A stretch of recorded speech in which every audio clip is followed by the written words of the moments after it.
Hello hi नमस्कार। आज देखंतु मोर केते गोटे एक्सरसाइज मु कौन कौन एक्सरसाइज करुच्ची देखंतु।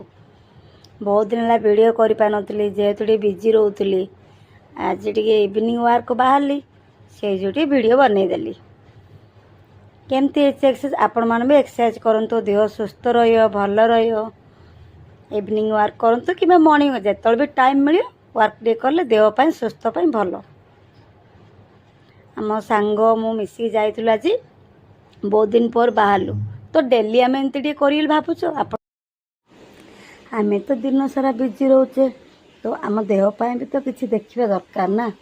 से जो जिते बिजी रही टाइम काढ़ देह सुस्थ पर एक्सरसाइज कले बहुत भल।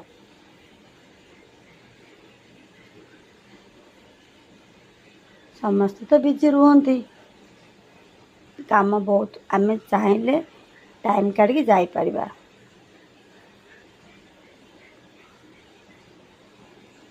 आपण मन मो वीडियो केमती लगुच कमेंट रे जणेबे। भल लगे लाइक करेंगे सब्सक्राइब करेंगे। बहुत गुड़े एक्सरसाइज अच्छी देखंतु मो देहपाई बहुत भल रहिबो फ्री लगे माने आमे जो माने पूरा टाइट टाइट लाउची बोरिंग लाउची माने फ्रेश लगे। ये आम सब सांग टे मस्ती करदलु एक्सरसाइज सरला पर टे फुल मस्ती होगला फ्रेश रहे टेंशन किसी नहीं पूरा रिलैक्स रिलैक्स लगे माइंड पूरा फ्रेश रहे। कि खुशी मो सांग जार पुणी आसबे नेक्स्ट वीडियो रे।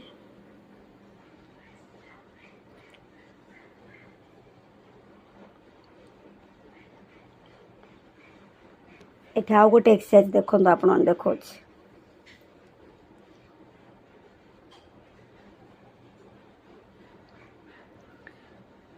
ये गोटे माने बहुत गुड़े अलग अलग अच्छे माने जहाँ करें मिनिमम तो आम 15 मिनट एटलिस्ट 15 मिनट 20 मिनट करवा।